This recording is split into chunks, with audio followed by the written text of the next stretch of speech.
Hello, everybody. Welcome to another Comic Source Comic Boom collaboration. This is your DC Spotlight for the week of August 8th, 2023. For those of you following along on YouTube, you'll notice a new intro, new graphics, new theme music. So, congrats to Rocky. Looks great. Super fantastic. Always nice for a change once in a while. What prompted the change? Well, just to do something different. I just thought my last logo I thought was a little bit perhaps I don't know, maybe egocentric. It had my image with my glasses and everything, and I actually got some advice from some other YouTubers. One particular one does web design, and he just gave me some advice, and he basically live on Ecamm Live, he actually redesigned my logo for me, and so yeah, it was nice. And then he sent me all the designs, and I just thought I'd use them. And I spiced yours up too on your instructions. So I don't know, something different. Rock the boat a little bit. Yeah, always good to do a little refresh. So as far as the DC week, everybody, pretty strong week overall. The Night Terrors event is still a little inconsistent. Maybe that Spine series is kind of standing head and shoulders above the rest of the stuff, which can be really wildly inconsistent from issue to issue. But the non-Night Terror stuff I thought was really solid this week, and I'm excited to talk about some of those. What do you think overall, Rocky? I thought overall Night Terrors was sort of blasé, sort of by the numbers. It doesn't really surprise us. And again, we there are some Night Terror stories that we don't mind, but for the most part, I like the non-Night Terrors events, that just like yourself, and particularly the Superman annual, which we'll get into, and Danger Street. And thank God for the other comic books that aren't tied to necessarily directly into Night Terrors, because otherwise this would have been kind of a blasé week. Yeah, it reminds me of Convergence back in the day when DC moved from the East Coast to the West Coast, right? If you weren't into Convergence, it was like, too bad, that's all there was. And a few Vertigo titles. So at least we're getting some other sort of mainstream titles. We have Tales of Teen Titans here. So yeah, we'll get into that. One thing's interesting, you specifically mentioned Superman Annual and Danger Street. So they have something in common that I thought was, I don't know if it's a negative, maybe more of a nitpick, that just something that stood out to me. But yet, those are probably the two books that I enjoyed the most. But I don't know. We'll see at the end if I pick either one of those for my book of the week. But let's go ahead and dive into Night Terrors number 3. This is written by Joshua Williamson. Art from 3 artists, which, I always would prefer there to be one artist, but overall the art's pretty solid. It's Giuseppe Camuncoli, Stefano Nessi, and Casper Wingard, and then colors from Frank Martin and Wingard, letters by Troy Petrie. So what I'm really enjoying here is the characterization of Deadman in the hands of Joshua Williamson, right? Deadman's a character I've always really enjoyed, the character of Boston Brand, his sort of tragic origin and what have you. I know he was a favorite of Neil Adams as well, and Adams did a lot of work at DC with him, and artistically there may be nobody I enjoy more drawing Deadman than Neil Adams. However, Adams sometimes his scripting and his pacing suffered a little bit. But even great writers like Scott Snyder, that can be the case, right? And I think what happens is they have these ideas that are so big, and it's hard to boil them down and get them into a 22 or 28 page comic, whatever it might be. You're limited on the real estate. You have these big ideas. The pacing can come across as choppy because there's just not enough room to explain everything that it makes sense to them because they have the idea in their head, but it's not always the case. So yeah, Neil Adams, rest in peace and all respect, but yeah, he wasn't always the best writer of Deadman. So that being said, I love what Williamson is doing. I love the voice he gives Boston Brand. I would love a Deadman ongoing with Joshua Williamson. The other thing that I noticed, and I'm not sure why it didn't occur to me before, but this is such a Deadman-centric series, right? He's the main guy. He's the one driving the event. He's the main protagonist. And yet, it seems in a little bit in a way like DC editorial pulled a switcheroo, right? Like it's Batman on the covers. It's not Deadman. When you even open the book and flip through and read it, it's Batman. We know Deadman is possessing Batman. But it's almost like, hey, Batman sells a lot. We can do a lot of Batman covers. If anybody looks at it at a glance, it looks like it's a Batman-driven event. When really Batman's personality has been pretty much a non-existent, right? At least in the Spine series. It's been driven by Deadman. He's the one that's Yeah. really the guy who's doing everything. So I find that interesting as well.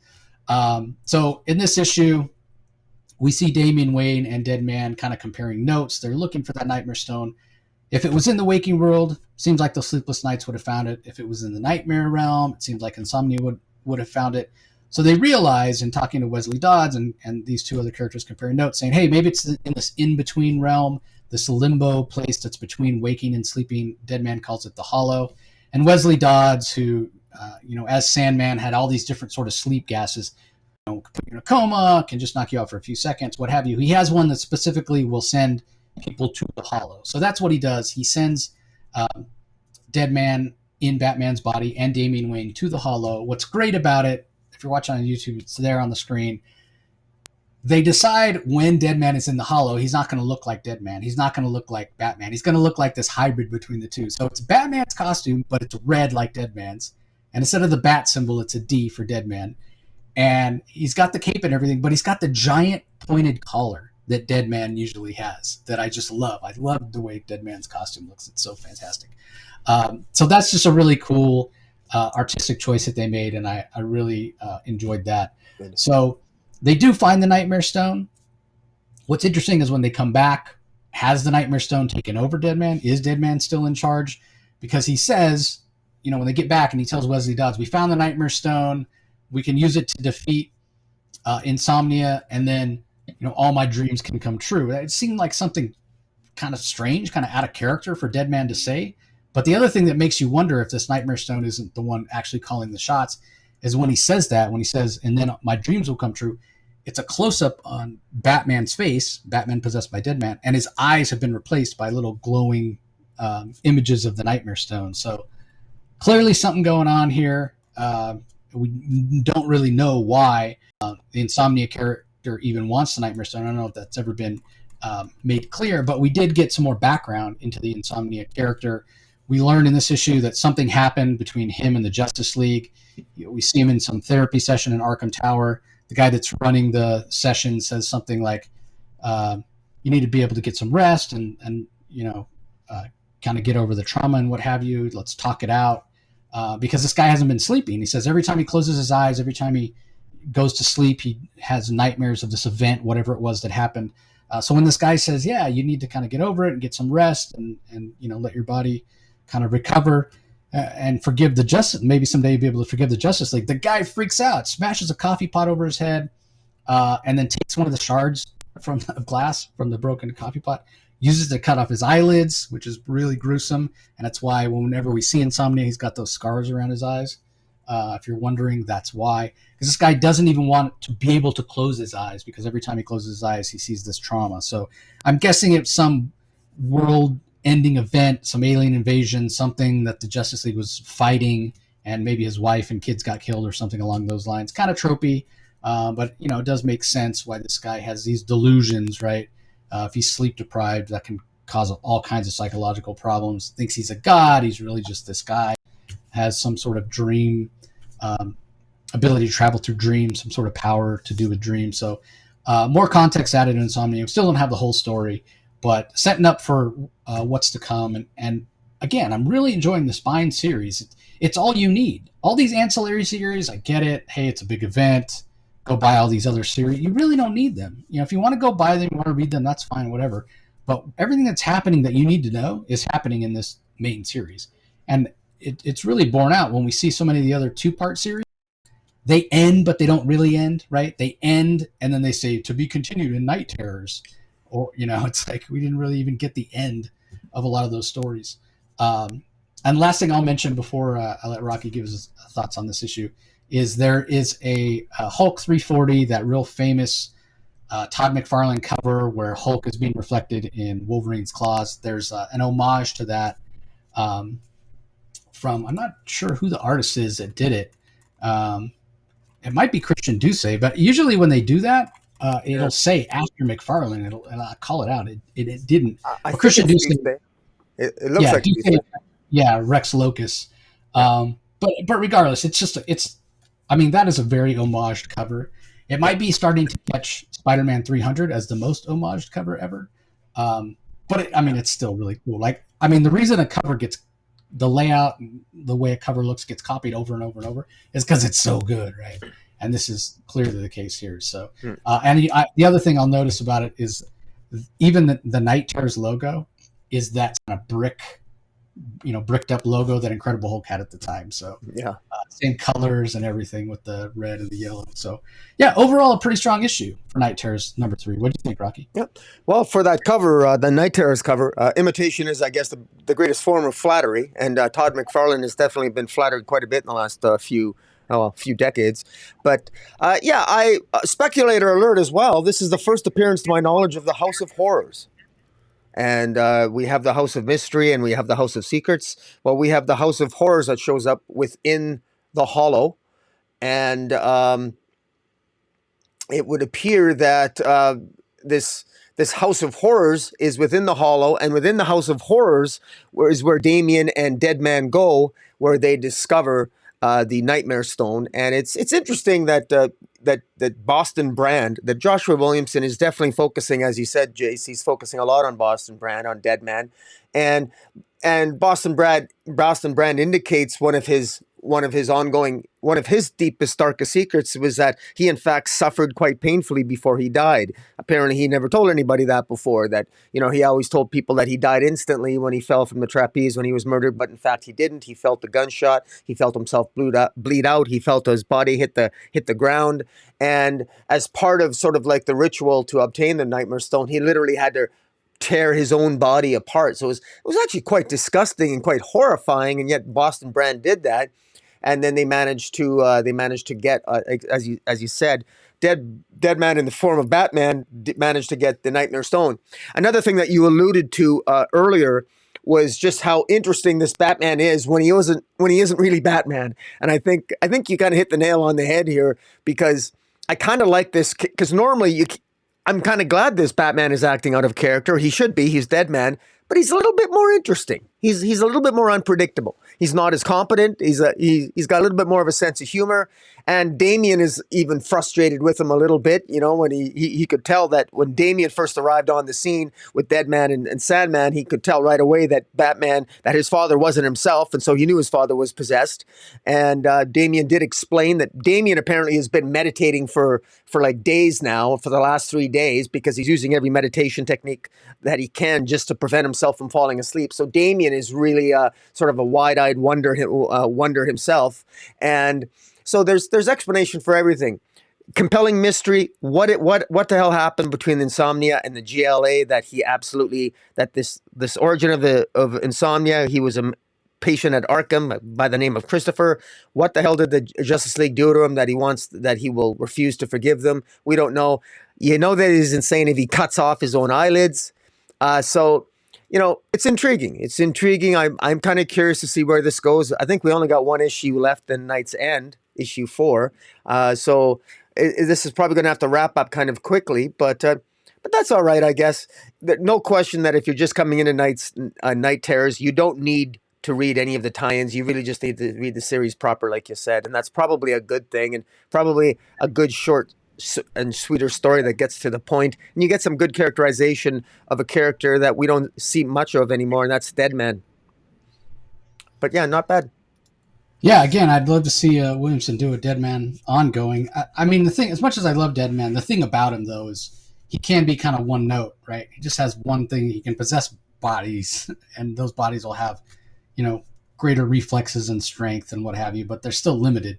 Because we joked about it earlier in the series when he possessed Batman's body. He's like, man, Batman's really doing something right. This is the fittest body that I've ever been in. So, yeah, I mean, it is limited in what you can do. It's kind of a challenging character to write. I mean, how many times can you have him take over somebody's body and solve a murder, or what have you? So, anyway, let's move on. The first of the Night Terrors tie-ins this week, Night Terrors Shazam #2. Storm Rider Mark Waid, Roger Cruz on pencils, Wellington Diaz on inks, Arif Prianto does the colors, Troy Petrie on letters. Really enjoy the Roger Cruz art. I love his Mary Marvel. She looks youthful, but she looks powerful. Great storytelling. I mentioned this when we talked about the first issue. The one thing is Billy Batson in this black costume. He just looks like Black Adam for the most part. Old school Black Adam when Black Adam had a cape.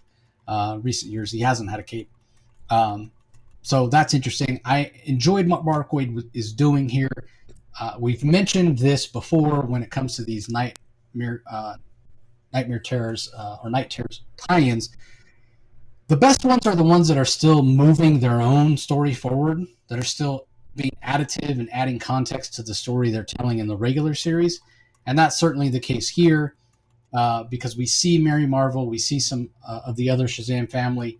As much as DC's gone back and forth a little bit recently with saying, no, it's only Billy that has powers, and then no, it's only Mary Marvel that has powers, and the rest of them did. But again, adding context by Mark Waid showing kind of what the status quo is with these characters in terms of their relationship, in terms of it being a family. As much as when Jeff Johns did it, I was unsure about how I felt about it, because I think, like, focus on Billy Batson, focus on Shazam. He doesn't get enough credit or enough screen time as it is. Now you're going to add in all these other characters. That was my initial thought, but it really works, with Eugene and Pedro and Freddie and Darla, Mary. It really, really works as a group. And I love the fact that they all have pretty much the same costume, but just different colors. Again, different body types. It really works. And so Waid is showing not only how it works in terms of functioning as heroes, but just as functioning as a family, even in their sort of civilian guises, if you will, their civilian identities, even so much as to show their parents here, to show Mary's parents. She takes her father, her adopted father, or stepfather, whatever you want to call it, foster father, and moves him to the dream or nightmare that her mother's having, because she says, I haven't seen any problem so ugly that you and Rosa can't handle it together. So again, it's Waid understanding these characters, showing that he understands the characters, and it doesn't really move the Night Terror story forward really in any way, shape, or form, other than to show that these kids can overcome their nightmares by leaning into their familial relationships and knowing that they can trust each other. But in terms of anything Nightmare Stone, anything Insomnia related, it's not necessary. I just as soon have let Mark Waid just keep telling his Shazam stories, because he's doing a fantastic job. He understands these characters really, really well. But again, it gave a chance for him to flex his muscles and really lean in to the relationships, and also a chance for Roger Cruz to give us some great art. So, overall, I thought it was a pretty strong issue. What'd you think? I think character-wise, it was a decent enough issue. I don't think it's absolutely necessary to read. I did find it kind of blah, like boring. She's traveling in all her friends' dreams, all the orphans, like I said, Darla, Eugene, Pedro, all of them. She just went into their dreams and then said Shazam. And I felt it was a little bit of a cheat. I didn't find that Darla, Eugene, or Pedro, or even Mary Marvel, overcame their fears. I mean, it's the easiest thing in the world to overcome a nightmare and your fears if you can change into Shazam, isn't it? I mean, give me Shazam-like powers. I can overcome any nightmare. Give me the wisdom of Minerva. I can pretty much do anything. It was kind of a cheat. So there was no personal victory, I thought, for Darla, Eugene, or Pedro in their human form. They needed to become superheroes. They needed to become the better version of themselves, as opposed to their normal selves, to overcome their fears. Now, that's me being critical, but I mean, I realize that this is only the second issue. For what it was okay. But one question I have is, I know it's in a dream. I know it's a nightmare, but Mary gets her powers from the Amazon goddesses now, right? So can Mary Marvel share her Shazam? Is it Mary Marvel that shared her Shazam powers with Darla, Eugene, and Pedro? I thought they got their Shazam powers from Billy Batson. But now can Mary Marvel share her Amazonian Shazam powers? I think Wade's ignoring that, which I don't blame him. That's probably should be ignored. I don't think it is being ignored, but maybe it is. Maybe it is. That was a huge shift in Mary Marvel's mythology, making her into her own sort of character with her own agency and her own power. So, mistake. Oh, I thought you said mistake. You said shift. Huge shift. Got it. Yeah, huge shift in her mythology. But in any event, no, it was all right. It was okay, and it was a lot of fun, and the art was really good as well. So, it was pretty good. I particularly loved the double-page spread where Billy, dressed as Black Adam, smashes Mary Marvel, and she seems to go through different. She seems to travel through different states of sleep, I think, before she or different dreams or different nightmares. Visually, it's just very well done before she finally is traumatized, and ultimately the rest of the Marvel family shows up, and she wakes up and she discovers that insomnia. She doesn't know it's insomnia, but in that the insomnia character as the captain, the dark captain shows up, and it's still around. This is once again continued into Night's End. So all in all, pretty good. Mark Waid is always good. He's like that at DC in the past, and at Marvel too. He was always good at tying into events. Yeah, guy's super talented, no doubt. All right, up next we have Night Terror's Robin #2, written by Kenny Porter. Miguel Mendoza handles the art. Adriana Lucas on colors. Tom Napolitano on letters. Yeah, give us your thoughts on this one. I'm very curious. I didn't really. This was one of my least favorite ones, and but full disclosure, I've said this before. I think it's worth mentioning that I do have a bias. I'm not a Tim Drake's my least favorite Robin, and that remains so. No offense to the character, it just is. The covers here are fantastic. The covers are really good. I like the fact that Jason Todd is with Tim Drake, Robin, in these issues. And this is actually a pretty good Kenny Porter, who does the writing, does a pretty good job. I think if you don't know much about the relationship with Tim Drake and Jason Todd, this will really get what your appetite, and it'll basically give you the Coles Notes version of what their insecurities are, of what they have to overcome, and so it's really good that way. The art is really good. The art really stood out for me. Miguel Mendoza on the art, Adriana Lucas on the colors, just really, really good. It's just, it's just more of the same that sort of, again, I say again, for Night Terrors, for brand new readers who just want to come in and get their feet wet on a DC event, this is perfect. This gives you everything you need to know about Tim Drake, really, about his insecurities, about Jason Todd's hang-ups, etc., and how they support each other, and the assumptions that they make about each other's characters that were unfounded, etc., etc. For me, it just feels something that we've been here and we've done that before. But I do want to give Kenny Porter some credit. He's one of the newer writers at DC. He's paid his due. He's got his foot wet. He shows that he understands these characters. He scripts it very well. The dialogue's very well done.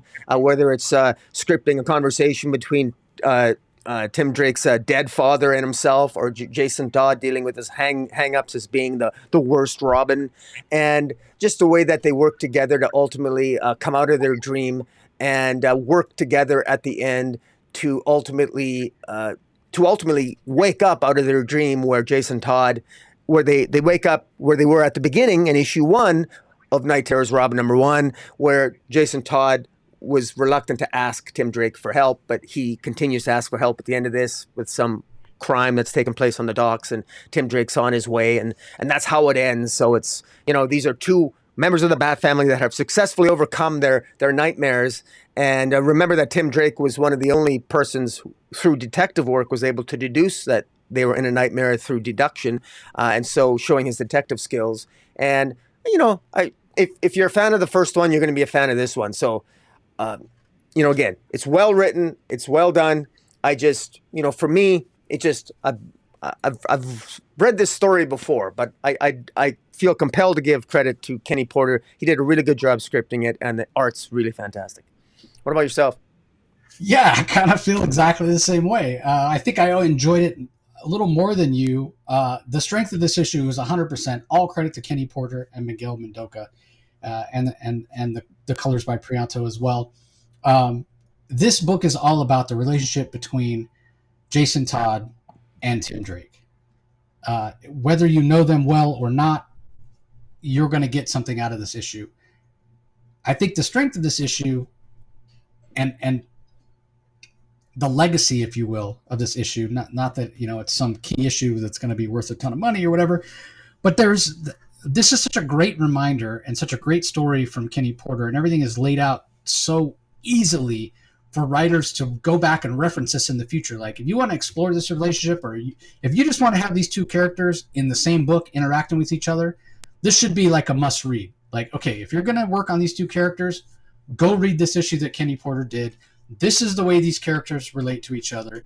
They have something in common in that they were both Robins. They both have their insecurities. They both have their hang-ups. The way they interact with Bruce, the way Bruce sees them is so different, but you're so alike in so many ways. Just the strength of that from Kenny Porter is just the best I've ever seen anyone handle these two characters in relation to each other. It's amazing. The line work is great. The visual storytelling from Miguel is fantastic. So I can't say enough good things about this book. Does it break new ground? Not necessarily, but I think it's giving context to these characters in a way that maybe hasn't been spelled out in such a easy to digest way before.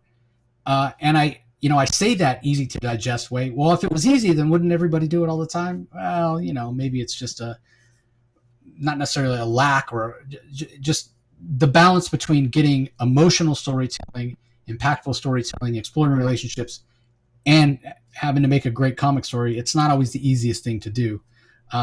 And this is kind of a masterclass in the way to do it. So I was really impressed with this. But again, if we want to nitpick here, it's like, do you need to read this to understand what's going on in the Night Terrors event? No, you don't. You don't at all. This is more, like I said, like a character study of who these characters are, and why they are the way they are, much more so than it's any sort of, well, hey, we want this issue to tie into Night Terrors and really be impactful. It's just not that. But it is such a fantastic use of these two characters and their relationship and the things they have in common and what have you. So I thought it was really impressive. Probably my favorite Night Terrors book of the week, actually. So moving on, next we have Night Terrors Green Lantern #2. This is written by Jeremy Adams. Art is by Eduardo Panseca, Jordi Tarragona, and Julio Ferreira, with colors by Luis Guerrero and letters by Dave Sharp. Then we have the Sinestro backup that's written by Alex Segura, art by Mario Fox Foquillo, and then Praso Rao Presi does the colors with Dave Sharp on letters. So we're big fans of Jeremy Adams. What do you think of his Flash issue, or Green Lantern? Right?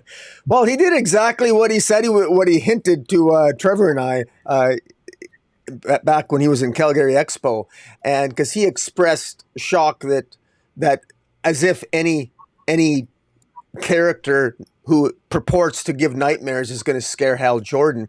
And you can see, I can say it more bluntly now because we're reviewing it and we do spoilers. I mean, Hal Jordan literally, he makes Insomnia his bitch.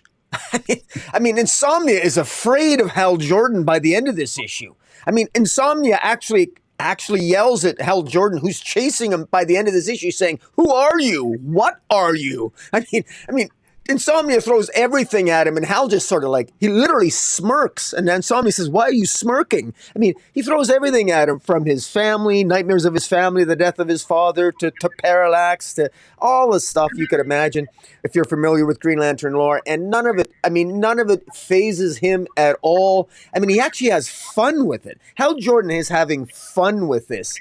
And he starts off the issue by telling him, by stating the old acronym for fear in some self-help circles, that he got the advice from Killaback, saying fear stands for false evidence appearing real. Well, I mean, of all the things that a Green Lantern knows, that's one thing a Green Lantern knows. And, and the art here is just fantastic. Eduardo Panseca, his art is just fantastic. Whether it's showing Parallax or the fear entity of Parallax, and that actually really embodies it. He spends most of the time fighting Parallax, but there's also the action scenes as between Hal Jordan and Parallax. This is one long action scene, and Green Lantern, Hal Jordan is just absolutely on fire here, kicking his butt, and he knows he's in a dream. He knows what he has to do to get out of it. He could tell everything. he's there's nothing that scares him, and you could, in my view, you can kind of see that the fun that Jeremy Adams was having, saying, "Really, I just got on this title, and you think I'm going to let somebody scare Hal Jordan, the master of willpower? Come on, you know." And I love the fact, and this is sort of symbolized by near the end. He literally creates sort of like a carnival.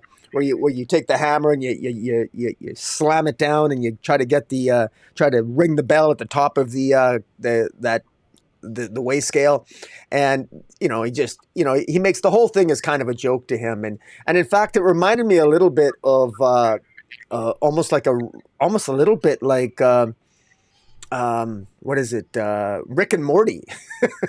The expression on Insomnia's face as he sees that Hal Jordan is behind him is Insomnia as in the body of Parallax, or in the form of Parallax. I think it was just hilarious. I had a lot of fun with this issue, more so because I know that we all know that Jeremy Adams loves Green Lantern. He's having fun writing it, and no more is that clear when you read this issue. It was a lot of fun. So how'd you enjoy it? It was a little over the top for me. It was fun, no doubt, and I got a laugh out of seeing the table sort of turned on Insomnia, right? He's the one that's supposed to be scaring Hal. Hal just cranks it up to 11 and has Insomnia running for his life multiple times. But yeah, at times it did feel a little over the top, almost so that it felt a little out of character for Hal, but I sort of chalked that up to, well, Hal knows it's a dream. He knows it's not real, so if he wants to ham it up a little bit to really put this guy on the back foot, that I can make that make sense in my head. But like the funeral, like when he goes to the funeral scene, funeral home, and he's like bust out the chainsaw and starts chopping up the zombies that are members of his family or appear to be members of his family. I was like, okay, yeah, we're getting a little over the top here, Jeremy. But again, I can kind of understand why you would do that.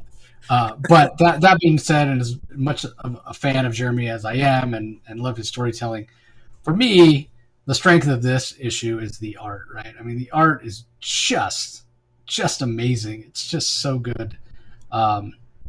So yeah, I was blown away by the art. I thought it was fantastic. And the colors are really done quite well also. And yeah, somewhat of again, we're talking about being new reader friendly, somewhat of a primer, right? Like if you are just getting into Green Lantern, maybe you are a Flash guy, never have read much Green Lantern, and you just follow Jeremy Adams over from the Flash. Good on you. You made an excellent choice in doing that. But yeah, you don't know what this whole deal is with Parallax. Who's Parallax? What relationship does he have with Hal Jordan? My God, my friend, you have quite the journey to go on. So if this spurs people to go and discover that story and, read, I guess all the way back to Green Lantern 48, 49, and 50 from volume 2, and then into Final Night and into, the return of Hal Jordan and all that, then yeah, you have quite a journey to go on. Should be a lot of fun. Yeah. So what about the backup with Sinestro? Any thoughts? Well, I thought the writer Alex Segura focused. I thought he kept it simple, but he kept it consistent with what PKJ is doing with Sinestro in the backup of the regular Green Lantern run, and the artist Mario Fox Facchillo also does an amazing job. The way he illustrates a sort of like a multiple-eyed Sinestro, where Sinestro is having sort of like a crisis of conscience, a crisis of self-identity, because the question is Sinestro, is there any hope in Sinestro? It's the age-old question that the Guardians always ask, is there any hope for Sinestro? Hal Jordan's always wondered that. Is there hope for Sinestro? Is he an anti-hero? Can he be redeemed? Or is Sinestro somebody who's untethered in his beliefs? Does he even believe in anything? And one way to get under Sinestro's skin is to, have his daughter, images of his daughter Saranac, there as well, to reject him and to batter his ego and make him feel like he's directionless. Because right now with Sinestro, what is Sinestro? Like he's on Earth. He's got a yellow ring, but he doesn't seem to have. Maybe he does have a yellow ring. we don't know exactly what his status is, and I don't think that the writer Alex Segura here could really give us more details because Philip Kennedy Johnson wants to give us those details in the backup. So this was a very sort of generic, sort of surface level exploration of just posing the question, who is Sinestro? All we know is at the end of Sinestro's nightmare, he's got a smile on his face. It's like he doesn't really care. It ends by saying that he knows who he's always been, and it's time to let the world know too. Well, what has he always been? He's been different things in different adventures under different writers, so I'm not really sure what that means, but I think that's intentional because we still have that question mark as to what is Sinestro going to end up being, and how is PKJ going to script him moving forward. Even though this was written by a different writer, I think it's consistent, and it won't interfere with anything that PKJ is doing. But yeah, I mean, how is PKJ the one? I mean, Sinestro most recently has been showing up in Green Lantern from Jeremy Adams. So, the backup though, he's not been. Jeremy Adams hasn't been writing the backup, has he? No. I mean, but the backup was the John Stewart story. Oh, okay. Yeah, you're right. I apologize. Yeah, you're right. Yeah. Yeah. So I'm not really sure how much. I mean, it made me wonder because I had the same thought. I'm like, well, is Alex Segura going to be fleshing this story out more? Right. Like, I just don't know, because I feel the same way you did. It was sort of a generic paint by the numbers. You know, some of these, even though we know these characters, we've talked about it ad nauseum at this point. If you know these characters and you know what their nightmares are going to be before it even hits the page, that's certainly the case here, right? Like, Sinestro fears that he's become a monster. He's a conflicted character. He's a complex character. He has regret. He used to be a hero. You know, now he's a villain. Now he's anti-hero. So in a way, he's a very fascinating character. You know, one of the best kind of villains because he doesn't fit in any one particular box. Back in the day, it was like he was, and it was a trope even back then. He was a hero, became a villain, and mustache twirling villain, right? Like, completely villainous. You know, nothing really redeeming about him, and that's just kind of what it was. I mean, go back and look at those Super Friends, right? I mean, as two-dimensional and as villainous as you can get, which doesn't really jive with him being a hero at some point. So certainly leaning into that here and explaining that, yes, he worries that he's a monster. I mean, one of his nightmares is him having remained the hero. Like, yeah, this guy's got some real hang-ups. The thing is, there's no real resolution, and he just sort of wakes up. And yeah, to your point of him being smiley, like, what is it that we weren't told? What is it that we don't know? That's what I'm left wondering. So I feel like the story's incomplete in a lot of ways, and I wonder where we're going to get. Maybe Jeremy Adams and Alex Segura talked about it. We know in issue 3 of Green Lantern we're going to get a lot more Sinestro. That's written by Jeremy Adams. This was by Segura, so Segura's a talented writer. So yeah, where are we going to get more of Sinestro? I like Sinestro as a character. I think Sinestro as a character is very interesting, but it remains to be seen how that's going to be fleshed out, if at all, at some point. So. Yeah. All right. Up next, we have Night Terror's Zatanna. This was one of the better of the first issues, I thought. It's written by Dennis Culver, drawn by David Baldione, colored by Rain Barreto, lettered by Pratt Brosso.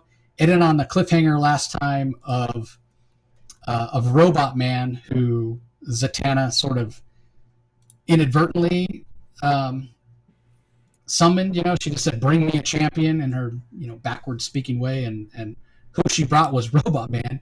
But then Robot Man gets overwhelmed by the Sleepless Nights at the end, by the Queen of the Sleepless Nights, whatever her name is, and she stabs him through the chest. He actually experiences pain, right, which Robot Man is not supposed to feel. It's right there in the name. He's a robot. He shouldn't feel pain, and turns him into this like Frank L. Baum Wizard of Oz sort of monster. The Lord of Rot and Ruin is what the Sleepless Queen called him. Yeah, the Rust Bringer, the Lord of Rot and Ruin. Rust Bringer. So, yeah, just incredible design by Baldione. I hope you guys all had a chance to listen to my chat that I had with Dennis Culver about this issue and about the dynamic between these two characters, because he had a lot of fun things to say. So yeah, I enjoyed this. I enjoyed seeing Zatanna and the interaction between her and Robot Man and where this leads. But again, this is another one of those books where it's a perfect example of what I was saying. There is no end. There is no ending. There is no ending. She frees Robot Man from the influence from changes them back from being Rustbringer to being Robot Man. But yeah, the story's not over. Let's see where they go from here. So yeah, this was okay. The art was fantastic. Again, I enjoy the dynamic of the story here, but yeah, I'm left a little disappointed because again, it's like, well, there's no end, there's no real resolution, right?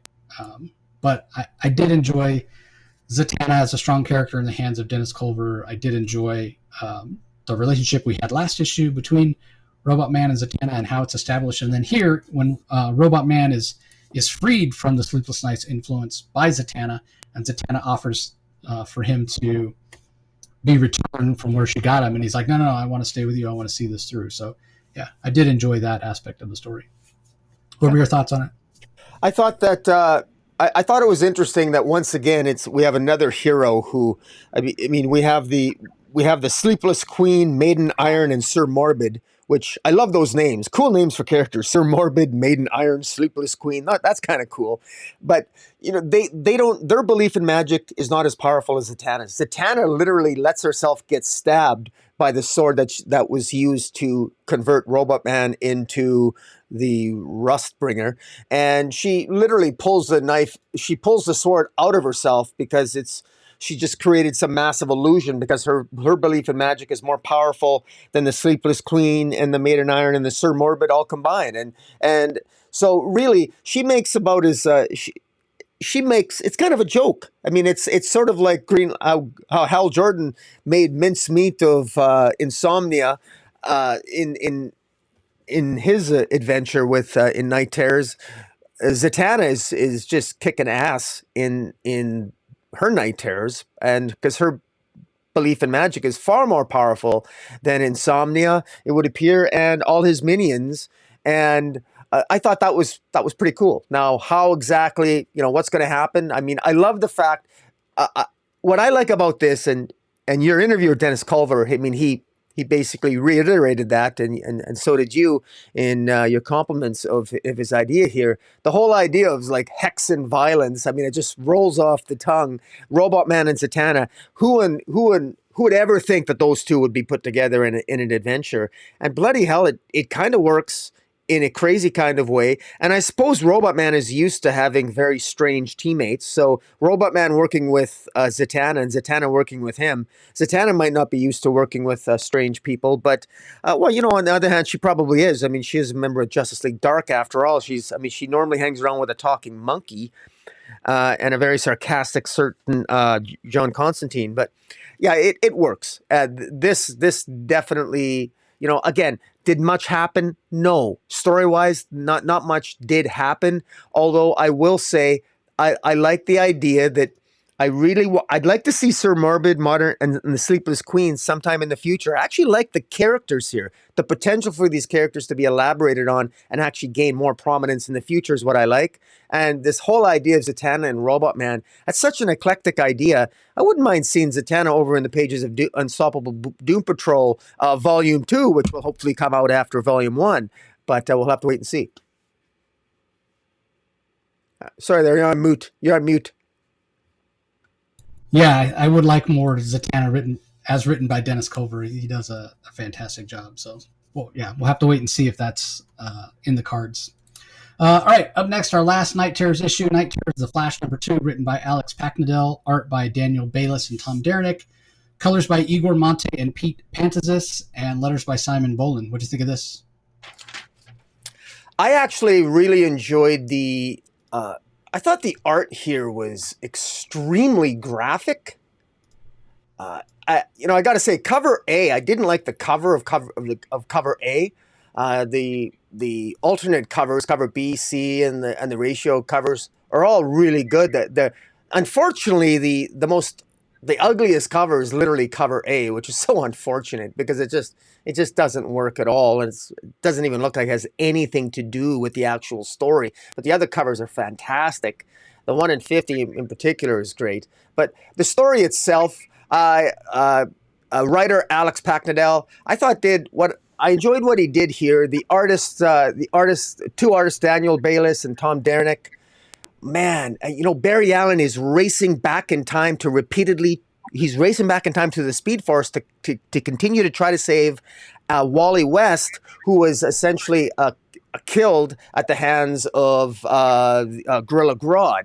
And he's so desperate to get faster that, he says that something's poisoning the Speed Force. And the poisoning of the Speed Force is creating friction in the Speed Force. Now, normally, if you travel through the Speed Force, there's no friction, so you don't get burned. That's how the Flashes survive going at supersonic speeds and past the speed of light. And so, but friction now is something that exists in the Speed Force, and Barry Allen keeps going back in time through the Speed Force to try to save Wally, and he continuously is failing, and it's having an impact on his body. And he's so desperate in his nightmare to get faster and become faster that he actually ends up literally, destroying his friendship with Hal Jordan, literally going through Hal Jordan by literally, chopping him into pieces at super speed or running right through him. And the only reason Hal survives is because he's got the power ring. Barry also becomes he kills Erebor Dawn. He travels to the 25th century and he literally kills, so he violates his oath against killing. So he loses his friendship with Hal. He kills Erebor Dawn in the 25th century to gain his powers on the Speed Force. And then to make it worse, he discovers that he still can't save Wally at the end because the monster in the Speed Force that has been stopping him all this time are multiple versions of himself, creating a collective version of a bunch of past Barry Allens. And it's actually himself that he's fighting his greatest enemy. And he actually fails. What I find extraordinary about this issue is that we get to the end of the issue here. This is a nightmare where Barry Allen does not succeed. Barry Allen he basically loses in his nightmare. He fails to save Wally West in his nightmare. He utterly fails. And ironically enough, and thankfully for us Wally West fans, of which I certainly am, Wally West is who pulls him out of the nightmare.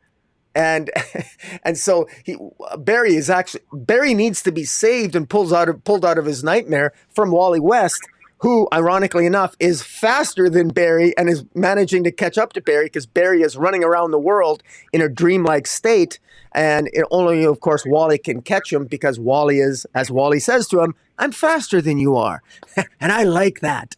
So Barry Allen fans may not like that, but I liked it, and I actually liked the twist that Barry Allen, we saw, this was horrific. Barry Allen destroyed his friendship. He violated his oath against killing, and he failed to save Wally West. His nightmare was literally true within his dream. And so I thought that was quite extraordinary. I also say that I don't know how did Wally get Barry out of the dream state? That's not explained. I think that's a little bit of a plot hole, but then, we don't know what the rules are regarding the nightmare realm here. But I thought the art was fantastic. This had a horror element to it that the artists Daniel Bayliss and Tom Derenick, they did a fantastic job. I got a sense that this was a horror show. I mean, when he's literally stabbing and taking a spear and stabbing himself with the Spear of Destiny, he's stabbing his collective wholes and selves and past versions of himself in the Speed Force. He looks horrific. And this really did have a horror element to it. And kudos to Pete Pantazis on the colors. They really popped. And so I thought this was really, really well done. And this was my favorite Night Terrors issue this week, just because I thought I liked the fact that Barry failed and that not every hero can overcome their nightmare. And I liked that element. Plus the art was really good as well. So what do you think? Well, based on the fact that when we reviewed issue 1, I said the thing in the Speed Force that's causing the problems is Barry himself. Obviously, it was very predictable. We knew it was going to be Barry. We knew all along. And then as this issue progresses and Barry becomes increasingly more horrific, I think at one point somebody said, "God, look at yourself. Have you looked at yourself in the mirror? Have you smelled yourself? You look bad. You smell bad. You're turning into a monster." Again, you could just see it coming a mile away. That being said, it was interesting in that like you said, we're getting a chance to see Barry, in this situation, who, he feels trapped. He feels like he's got to do what he's got to do in order to save Wally. And so all of that really worked on several levels. But again, it's not really anything that's new or groundbreaking. As far as Wally waking up, Barry, it was sort of the way I took that. Barry is so shocked, which I don't know why you're shocked. We've seen this any number of. Did you go see the Flash movie in the theaters? It's always yourself. Which as much as I love Jeff Johns, I never was a big fan of the Flashpoint event, specifically for that reason. Barry's too smart. Barry has learned the lesson time and time again. He's too smart to go to the past and mess with time. And so I always took that with a grain of salt. It just doesn't feel like anything that Barry Allen would have done. And as much as the Ezra Miller version of Barry is not, that close to what we see in the comics, I still feel like he should have been smart enough to know you can't go back and mess with the past. But whatever. It's happened over and over. Apparently, it's been retconned that Barry's not smart enough to not know that. And he does go back and screw things up. So, again, not the most original, but yet he does seem shocked when he is confronted with this monstrous self. I mean, very much in line with what we saw in the Flash movie, right? All these different versions of him because he's gone back time and time and time again. They've combined into something horrific. Although I will say, there's no part of me that thinks that Alex Pactadel ripped off the Flash movie in any way, shape, or form. Mostly because he wrote this long before the Flash. He got a chance to see the Flash movie. I'm sure this was written months and months ago. So that being said, yeah, Barry's shocked by seeing himself. So that's, I think in a lot of ways, sort of wakes him up. And then he's running around. Even though he's sleeping, he's sleep running, right? That's what we see at the end. That's what we're told at the end. He's sleep running, and Wally tackles him and wakes him up. So I think it's a combination of Wally tackling him, the fact that he's shocked that it's he himself who's causing the a Wally to be killed in his dream. I think that sort of wakes him up, slows him down enough that Wally's able to catch him, tackles him. That's what wakes him up. He wakes up, he looks around. Where's all this damage coming from? It's you, dude. You've been running around in your sleep causing all this damage. I liked that little wrinkle. That was pretty cool. Yes, there's a horror feel to it. Do I like that? Again, mixed feelings. It does have me worried, like I wasn't worried enough already for the Cy Spurrier run, because that's a horror feel for Flash. Flash is not a character that lends itself to horror in my mind. So we'll have to wait and see how it all works out with the cosmic horror of Cy Spurrier's story. But overall, I thought this was okay, if not a little bit predictable. All right, on to the first of the regular issues. We have Spirit World Erosion from writer Alyssa Wong. Hanning is the artist, Sebastian Cheng on colors, Janice Chang on letters. What'd you think of this? Well, I found this challenging. I had to reread this a couple of times, but I find this more challenging than I found Monkey Prince. Monkey Prince grew on me. This one's growing on me, but not as fast. But Xanthi is an interesting character. I'm still trying to get a handle on exactly how her powers work. What we do know is that apparently she's actually dead, and she lives in the spirit world, and she can utilize some joss paper, and she can, when she's in the spirit world or in the real world where the living people live, she can, whatever she imagines her joss paper to be, can manifest and become reality, and she uses it as a weapon. And in this issue, well, we're at issue 4, so there's a lot that's happened, but essentially she's trying to rescue her neighbors because there's this collective, and a collective is a group of spirits that are slowly eroding. And what happens is, as far as I can tell, what the spirit world is based on is the idea that all of us reincarnate. So when we die, our spirits go into spirit world, and then eventually we reincarnate, and that's sort of like the cycle of life. We're born again, we live a life, we die, we go through the spirit world and some other process, and then we reincarnate. What's happened here is that there's an evil sort of poison collective that's going around that's taking the spirits, in this case, taking the spirits of Xanthi's neighbors and one of her teachers, Popo, who is a former sorceress, and even her friend Bowen. And essentially what happens is that if the spirits get caught up in the collective for too long, they erode, and a spirit that erodes forgets, loses its memory, and a spirit that loses its memory will not be able to reincarnate. And so I think that's kind of cool. And I needed to sort of get a handle on that for me to enjoy the story, because this is one thing about a writer, Alyssa Wong, which is that she doesn't spoon feed the reader. And I generally like that. I don't mind being challenged, and I was challenged here, and I was challenged in some of the previous issues as well. But I'm starting to like Xanthi. I'm starting to like they, and I'm even starting to use the proper pronoun when I refer to her, although I'm sure I'll screw up from time to time. And I actually enjoy this. I like Constantine and Cassandra Cain being in this as well.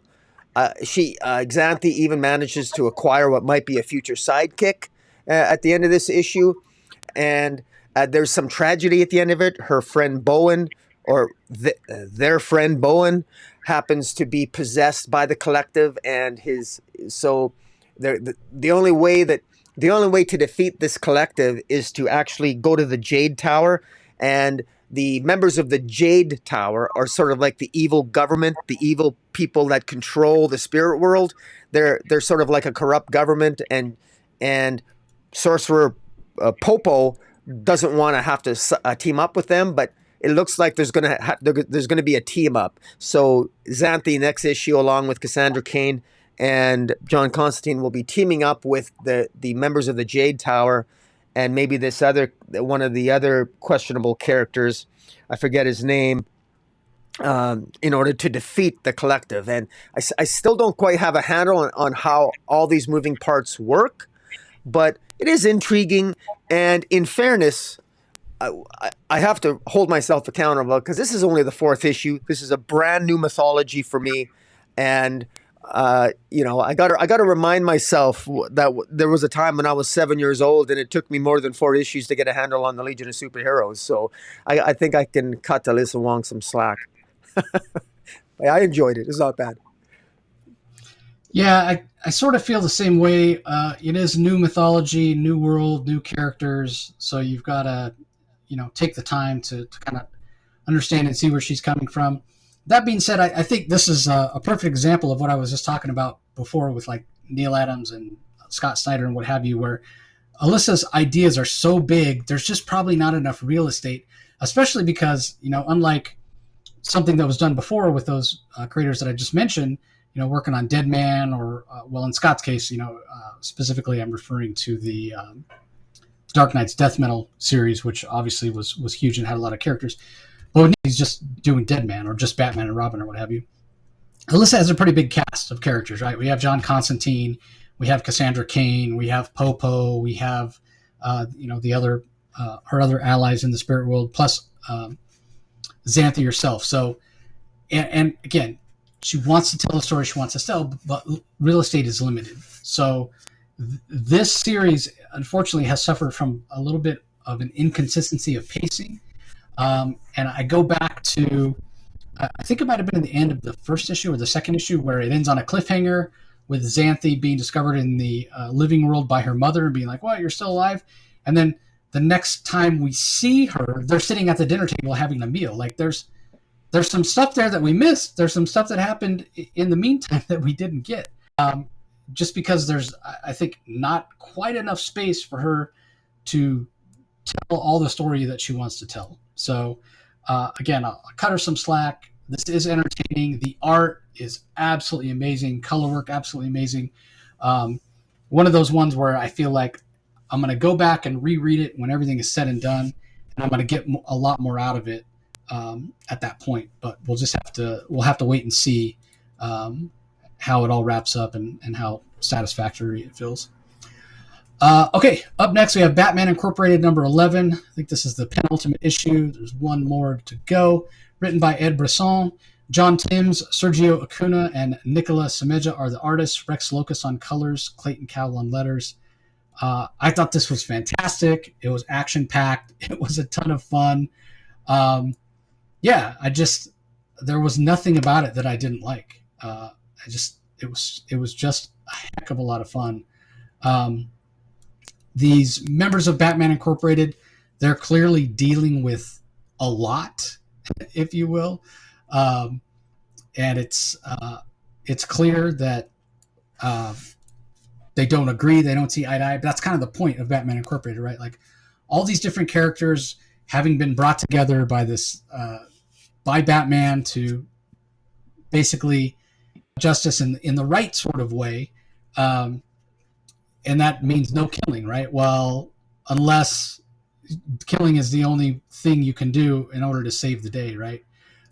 Which is what they're being told basically by the Joker. So a lot of action. The art is fantastic, like I said. I'm still don't feel like I know these characters really, really well in terms of like if I see them on the page, I'm like, oh, that's Gaucho, or oh, that's the Knight. Like it's still a big cast of characters.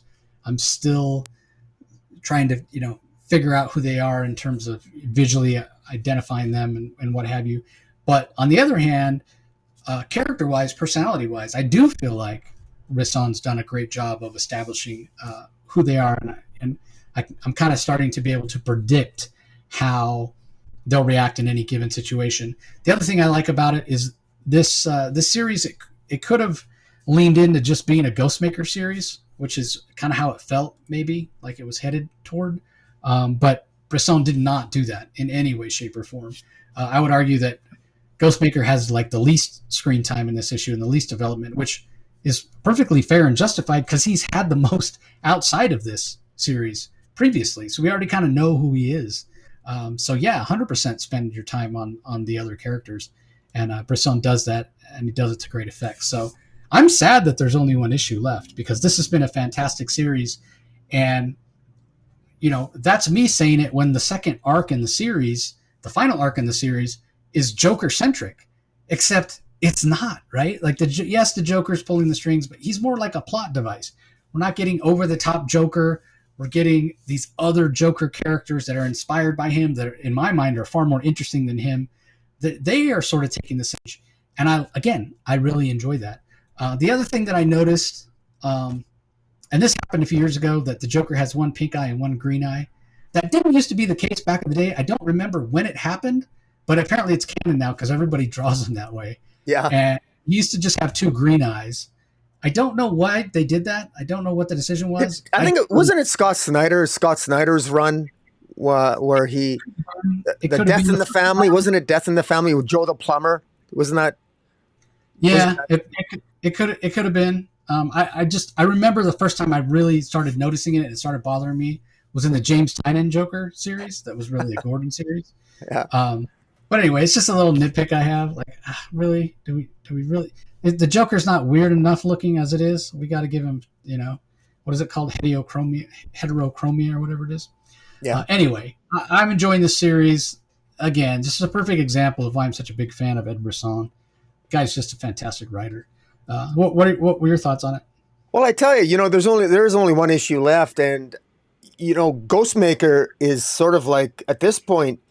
It's what I love. What Ed Brisson has done is that he has sort of framed this that Ghostmaker is very, very quickly losing the respect of all the other members of Batman Incorporated, and that's very, very paramount. One of the things that stands out here to me is, compare this to like Batman and the Outsiders or Batman and anybody.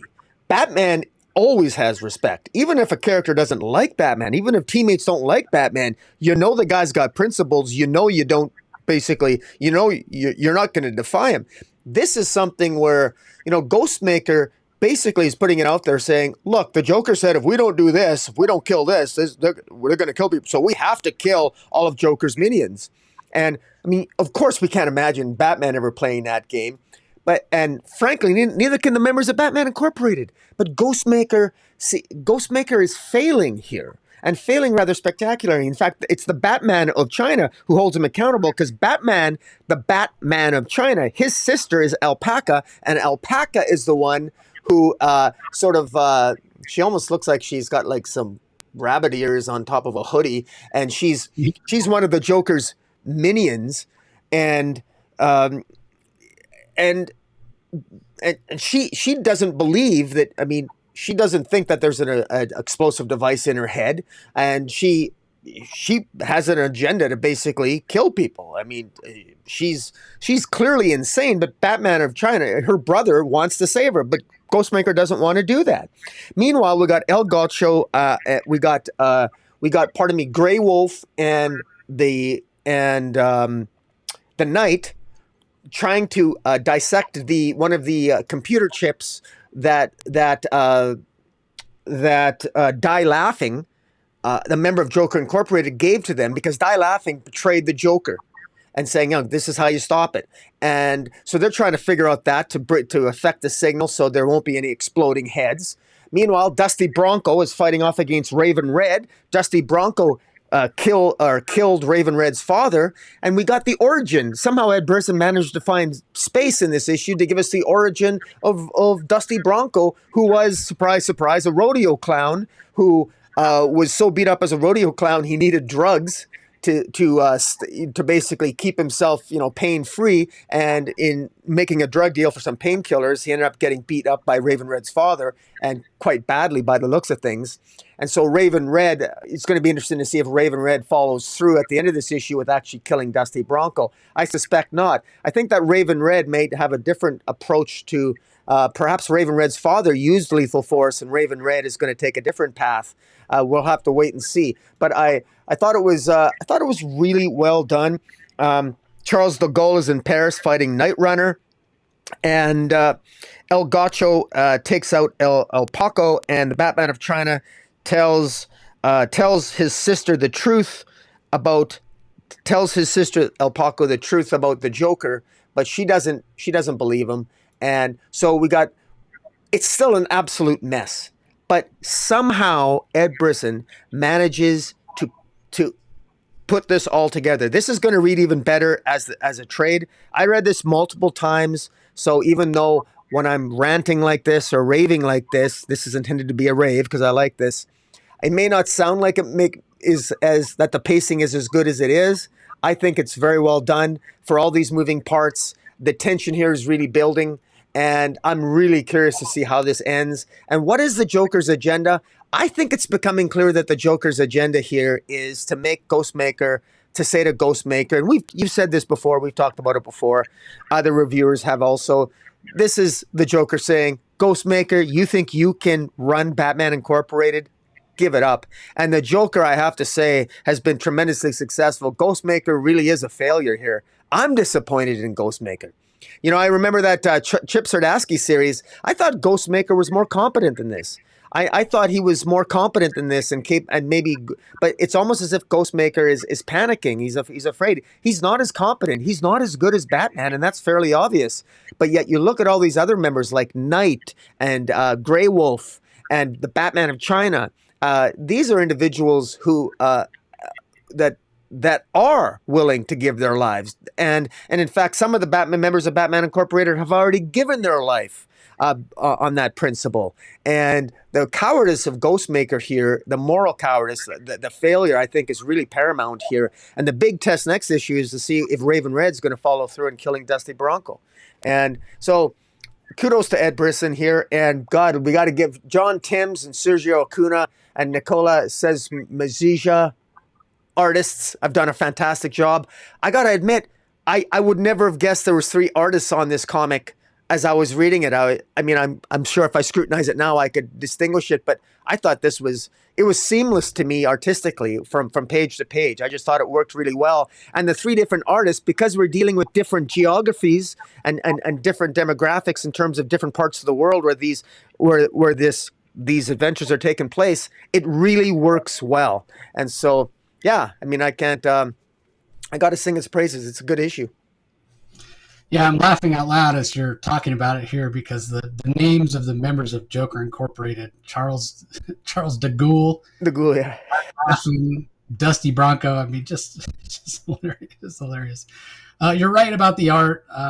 3 artists, their styles are different. Sergio Acuna and John Timms are kind of close, as opposed to Nicholas Sameggia. His art kind of stands out on its own. He's the one that does the Charles de Gaulle pages. But you're right. I mean, it works for what it is. It works for what it is. So, all right. Up next, here's one you mentioned from the start. Danger Street #8, written by Tom King. Jorge Fornes is the artist. Dave Stewart on colors. Clayton Cowell on letters. What'd you think? Oh man, I took this was I had so much fun with this issue. I actually spent the most time reading this one. I got to tell you that I mean I've enjoyed Tom King stories before, but how I didn't think I'm really impressed how masterfully this story is coming together. And this is where it really pays dividends for someone like myself who, you know, I don't always look forward to reading every comic book that we review, right? But I've been taking notes on this issue, on this series, every single time we review it. And wow, maybe it's because I've done that because number one, because I have to remember it all. But it really comes together well. All these moving parts, it's just coming together so well. I mean, just to give you a snapshot, how things, and you know, spoiler alert here. You want to tie in all this stuff from the first issue. This is how good this is. So from the very first issue, on the very first page of the first issue, I encourage you to go on the very first page of issue 1. I never even noticed this. The very first page of issue 1, a member of the Green Team who you don't see is trading Dr. Fate's helmet for something, but we don't know what they're trading for, and it's subsequently discovered in that issue that they traded for the diamond arm of Metamorpho. So we've got a Green Team member who is a Commodore Murphy, ends up with this diamond arm. He trades the Dr. Fate's helmet, gives it to Metamorpho. Metamorpho uses that along with Starman and the Warlord to try to call upon Darkseid. Instead, they accidentally call upon Atlas. Metamorpho ends up getting killed or shattered. Also, Good Looks ends up, the Dingbats of Danger Street happen to be near the battle. Good Looks gets killed. Lady Cop investigates the crime scene. She ends up with Dr. Fate's helmet from the crime scene. And meanwhile, the death of Atlas calls upon the Highfather and Darkseid to get involved. Highfather sends Manhunter in to take out the Dream Team. Meanwhile, Darkseid sends Orion in. Orion is taken out by Starman. And meanwhile, we got Manhunter at this issue ultimately teaming up with the Manhunter attempts to take out the Green Team unsuccessfully. He ends up, at the end of this issue, teaming up with seemingly the Outsiders and Abdul to fight Codename Assassin, who's working for Commodore Murphy. And Codename Assassin has used his powers to convert the Metamorpho's diamond arm into a diamond sword. Meanwhile, Manhunter ends up with the Sword of Shambhala from Warlord that ended up in the Outsiders' hands from all the machinations in previous issues. And so next issue promises to be some mega battle. So, I mean, that's the central plot. And it's evolved into this. Meanwhile, this issue, the character work's fantastic. I mean, Tom King has just done such a fabulous job. There's a wonderful. I love the conversation between Lady Cop. Lady Cop has a date with Jack Ryder, and Jack Ryder, surprisingly enough, Lady Cop I think actually finds Jack Ryder attractive. Jack Ryder's he's not even drinking in this issue. We know him to be the creeper, but she wants to go out on a date with well, she doesn't call it a date, but she wants to have dinner with Jack Ryder, seemingly to find out some information about what he might know about Commodore Murphy. And in order to get information from him, she's drinking wine, but he won't drink because he doesn't drink. Well, he finally starts drinking wine, and he gets absolutely hammered out of his mind, where he blurts out and he mentions that he saw that he saw the diamond arm, and because Lady Cop saw a bunch of crushed diamonds on the crime scene, and she thought maybe a diamond statue was destroyed, but we know it was Metamorpho, and we know that.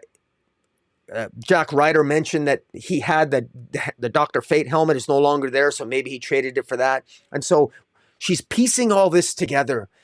Meanwhile, we got the Codename Assassin who's talking with Commodore Murphy. Commodore Murphy is telling him, what do you need? What do you have? And so Commodore Murphy gives him this diamond arm of Metamorpho that he changes into, that he uses his powers to imagine a weapon, a diamond-edged sword. And meanwhile, we get more images of Lady Cop's origin, of her trauma, that led to her becoming a cop, when she was younger, hoping to be saved by Superman, but Superman never showed up, and so you get more of a feeling of why she maybe has some underlying resentment towards superheroes in general, and all of this is just little subtle, and this is done on page. If you blink, you'll miss some moments, and on the pages, Jorge Farnez on the art. I mean, wow, just an amazing job. There's so many little things that are going on behind the scenes. We see the Outsiders: Harry, Larry, Lizard, Johnny, Mighty, Mary, Doc, Scary, Amazing Ronnie. We see again. We see the origin of the Outsiders in the Green Team, and perhaps in what is one of the most I think inspired origins is how Tom King links the origins of the Green Team with the Outsiders in such a brilliant way. Sometimes somebody in the past, when the Outsiders when the Green Team and the Outsiders used to go to the same school when they were younger, and they played a game, and the game was, you can hop around the pavement, but you can't step on the grass growing in between the cracks. And if you do, you basically lose. And in that contest, the Green Team supposedly won, and because the person was holding the Dr. Fate's helmet, and said to them, whichever one of you group of kids, whether it's the Outsiders or the Green Team, whichever one of you wins, I'm going to make your dreams come true. And whichever one of you doesn't, I'm going to give you nightmares. And we just assume, because the Outsiders are so ugly, that they must have lost and they got the nightmare. And the Green Team, because they became teen billionaires, that they must have got the dream come true.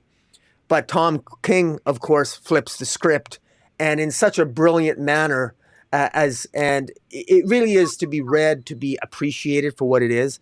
This is by far the most substance-filled issue I read this week. This is, if you don't care about, this is outside DC continuity. This is linking canceled series from the 70s in a brilliant way. This is, I can't wait to buy this as a hardcover. I think this is fantastic. The way all these characters are tied into place. I can't recommend this series enough. If you can buy the back issues, buy them and read them all. If you're going to buy the issues now individually, you can't go in cold. You will be lost. But man, I feel so rewarded sticking with this series because I've enjoyed every issue. It really is so well written that and all the pieces are coming together. And let me tell you something. You and I have both been critical of Tom King where the pieces don't come together. I don't feel his Batman came together. Everyone always brings up his Batman. Look, I think Tom King's flying on all cylinders here. All the pieces are coming together in this story very, very well, and full props to him. And again, I can't sing the praises of this issue enough. It was very, very hard to choose between this is my pick in the week and another comic that we're going to be reviewing soon. But it was tough. It was a tough choice. But what do you think of this issue? Yeah, well, you did a recap and it took like 20 minutes, 15 minutes. I'm exaggerating, but here's the thing. There's so much going on, right? Like throughout the series, and we talked about it from the first issue, and we kind of harped on it maybe the first 3 issues. These characters that, on paper don't have anything in common. The only thing they have in common is they all showed up in first issue special, right? That's it. But when you talk about somebody as out there as Starman or Warlord, and then the Dingbats of Danger Street, or Lady Cop, who doesn't even have any superpowers, or Creeper, who's just this weird Steve Ditko character, like there's not a lot there to tie these people together. So, I haven't asked Tom. I should ask him next time he comes on the show. Like, did you just want to give yourself a challenge? Hey, let me take all these disparate characters and figure out a way to tell a really good story with them that makes total sense. Like, was that the challenge you gave yourself? Because mission accomplished, right? Like, it is a very good series, a very fun series, and we've gotten in each particular issue we've gotten different aspects of the story. Some maybe a little more on the green team. Some focus maybe a little bit more on Starman or the Dingbats themselves. In this issue, as things are starting to come to a head, we're getting it all, right. He's got to touch on everything, and that's why, in a way, this issue feels like, I wouldn't say it feels like it jumps around a lot, but it feels like there's a lot of moving parts. There's a lot of moving parts going on here that you have to kind of make them all make sense in your head, because it's a lot. In order to tell a story with this many sort of strange and divergent characters, yeah, you've got to take your time to tell the story that you want to tell. And it's not easy to do. So I give Tom a lot of credit for doing it in a way that makes sense. And it's really impressive what he's managed to pull off here. So kudos to him. The art by Jorge Fornes, like, perfect artist to choose to do this series. It really works on a lot of different levels. So yeah, I was a big fan of it. I'm still a big fan of it. We'll have to wait and see how it all plays out in the end. But for my taste, it's a really fantastic series. Just because it's one I definitely want to have Tom on to talk about more in detail.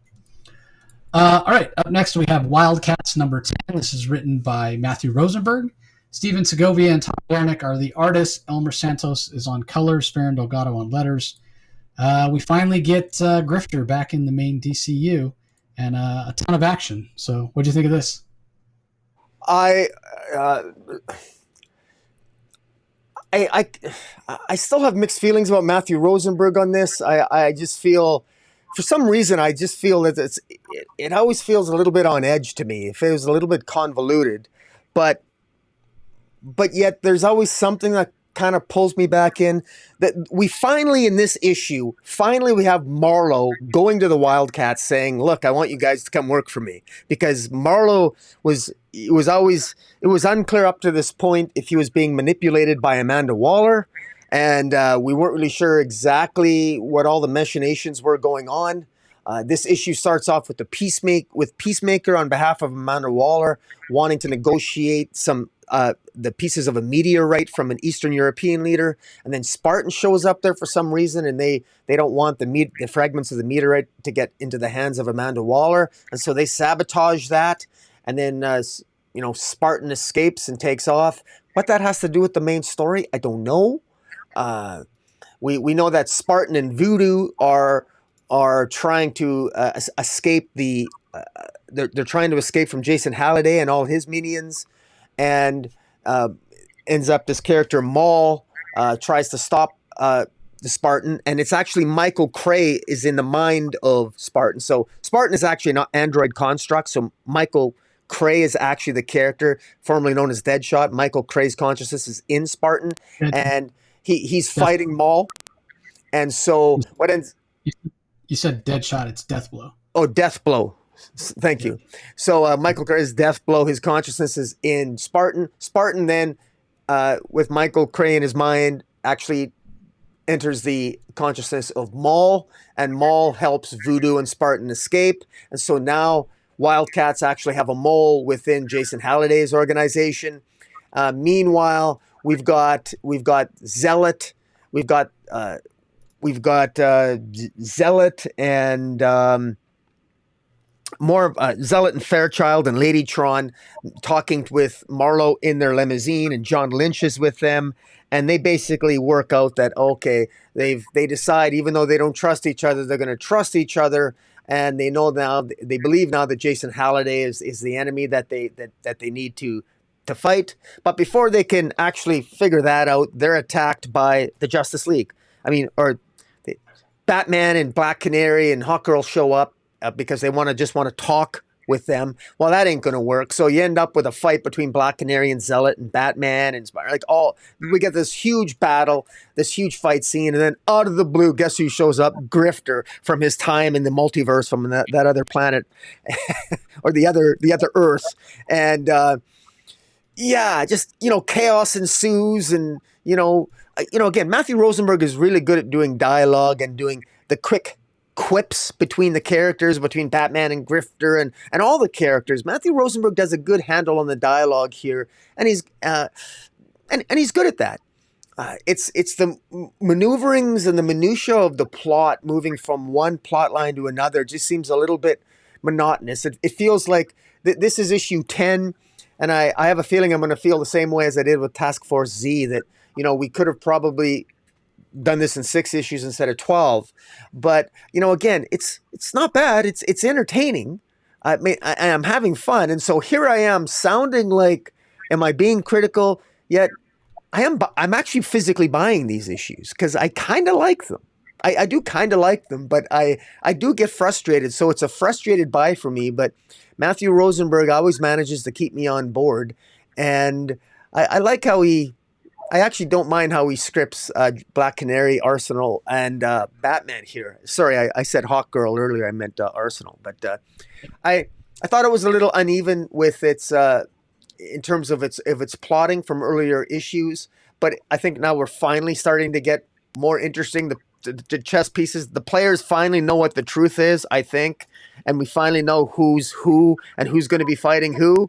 But we're at issue 10. We only got 2 issues left, so I suppose it's about time we got that. So I got mixed feelings about it, but what do you think? Yeah, I mean, it's a very political book, right? I've talked about that. I've talked about it. It doesn't always have the right balance between the politics and the action, right? I think that's where it falls down sometimes, that it's not always a good balance. And the other thing that I've talked about is, how much sort of background do you need? How much background do you need on the Wildcats to really make this make sense? To make it stand on its own and make it make sense, it can be a little bit problematic at times. It's not always 100% that it's making sense for me, in terms of, why are these characters doing what they're doing? It feels like there's a little bit missing. But the way the story is presented and the way so many of the characters are keeping things back, they're withholding things even from their supposed allies, you can kind of understand why they get to that point. So yeah, I think on a lot of levels it's working for me. Is it a perfect series? No. Does it make me want to go back and read more Wildcats from the past? Yeah, it does. So, from that perspective, it is working. The art's fantastic. I love, and this has been the case throughout, for myself, and I think for yourself as well, even though the plot might be a little uneven and there might be little gaps here and there, and we're not 100% sure where Rosenberg is taking us at any particular time, the voices he gives to the characters, the words he puts in the mouth of Zealot, the words and dialogue he puts in the mouth of Grifter or Marlowe or even Voodoo. It's funny. It's hilarious. He really understands these characters. He has a deep love for these characters. That comes across in their dialogue. So yeah, it does. Yeah. Yeah. If only for that reason and for the amazing Steven Segovia art, I'm really enjoying it. Plus some of these other ideas. And I don't know if it's Rosenberg that came up with this idea, but you mentioned Deathblow. He was sort of like this generic Punisher ripoff character. This idea to say he was just this consciousness, right, that was downloaded into somebody's body where they basically harvested memories and experiences from all these different soldiers that had tons of combat experience and kind of infused it into the original Michael Cray body. And now when a body dies, they're taking his consciousness and transferring it somewhere else. That's so much more interesting than just the generic Deathblow character that we used to have. So, we see in this issue when it starts, he's in the body of one of the John Spartan robots, and then he transfers himself to Maul. It's just so fun. It opens up so many other interesting avenues of storytelling for that character. So, again, big fan of what Rosenberg's doing. Again, I just wish I had more time to read more comics, right? I'd go back and read all the Wildstorm stuff and all the Wildcat stuff and see if it brings more context to this. Or maybe I'll just have Matthew on and make him explain it to us all. All right, up next we have World's Finest Teen Titans #2, written by Mark Waid. Emanuela Lupacchino is the artist, Jordi Blair on colors, Steve Wands on letters. So again, if you haven't been following along with these World's Finest stories, this is early days of the Teen Titans, but like set in modern times. Like if the Teen Titans formed when there was social media and cell phones and all that sort of thing. So you get some interesting dynamics with drones and social media and influencers and Arsenal or Roy Harper in Speedy, I guess he would be in this iteration. He wants to reach out. He's missing that something. He doesn't get enough sort of positive affirmation from his mentor or his adopted father, Oliver Queen. So he goes looking for it on social media and what have you. That puts him at odds with Dick Grayson, which again, that's an interesting character dynamic that's being introduced here by Mark Waid with a modern twist. So it works on a lot of levels. The art by Lupacchino is fantastic, a little bit of throwback, and it's fun to see these characters where we kind of know where their journey's going to take them. Characters like Donna Troy, Mal, Duncan, Bumblebee, Garth, Aqualad. It's fun to see them in these early times interacting with each other because we know, I mean, there's so much dysfunction because they're teenagers and they're still trying to figure out who they're going to be and who they are. And, they want the approval of their hero mentors and that sort of thing. And, you juxtapose that against what's going on in Tom Taylor's Teen Titans right now, where they're such a close-knit group. They've been through so much together. It's just such an interesting dynamic. And so that for me is what I'm enjoying the most because, again, Mark Waid knows his DC history. He's going back. He's bringing a new set of eyes to it, a fresh look, but he's still honoring what came before. There's still that interesting dynamic of, teenage angst and whatnot. And it sort of feels like, and this isn't a knock against it at all, but it sort of feels like whatever the adventure of the week is, it doesn't really matter. It doesn't really matter because the importance of this story and the context of the story for me is the relationships between the Teen Titans themselves. Now, that being said, when they're faced with a challenge in this particular issue, it's a girl whose superpowers have manifested. Initially, she's able to read other people's thoughts, and then the following day, she's broadcasting her thoughts involuntarily, like every thought, every deep, dark secret, every insecurity. Like, just imagine if everything in your head at any time was just broadcast out for your entire high school, to hear. If you're walking by somebody, you're like, I really didn't like that person. Or you're walking by, another girl, oh, she's so cute. I really want to go out with her. I wish I could kiss her, whatever. Like, how embarrassing, especially when you're at that insecure high school age, trying to figure yourself out, body's going through all kinds of weird changes, hormones going crazy. Like, that would be awful, right? And so that's what happens to this girl. So you can completely understand what she's going through. And in a way, it's sort of an analog for what the Titans themselves are through. And it's Garth that reaches out and comforts her and talks about, insecurities that he had. And this guy's a superhero, right? So again, Mark Waid, he's introducing these conflicts, and it's a chance to have those conflicts reflected in who the Titans are themselves, and to give more character context and more character growth and evolution and understanding of those characters in the way that they deal with whatever the particular problem is. The problem itself is not the important thing, right? Like, the important thing wasn't that this girl was powers had manifested and how are they going to solve it. No, the important thing was how they handled it and how they reached out to her and how they responded to her and how they connected to her and the understanding. So this is a really great book. And again, like, I'm so happy Mark Waid's back at DC writing books because it brings so much character and so much story. It's such a great balance of superhero stories. Like, if you just want to read this as just a Titan superhero story, like, give it to a younger reader, because that's the other thing about Mark Waid's books. They do feel so all ages, right? Rather than something that's a bit more mature. Like, I certainly wouldn't be giving Night Terrors to like a 10-year-old to read where the guy's cutting his eyelids off, right? Yeah. But a Mark Waid book, whether it's Shazam or World's Finest or World's Finest Teen Titans, you can give that to a 10-year-old. You can give that to an 8-year-old and saying, hey, you like superheroes, you like DC, here you go. And that's something that DC's been missing for a while. So glad to have Mark Waid back doing that for DC. What were your thoughts about this issue? I really enjoyed the characterization of all the characters here, but in particular, Garth, Aqualad, and Donna Troy.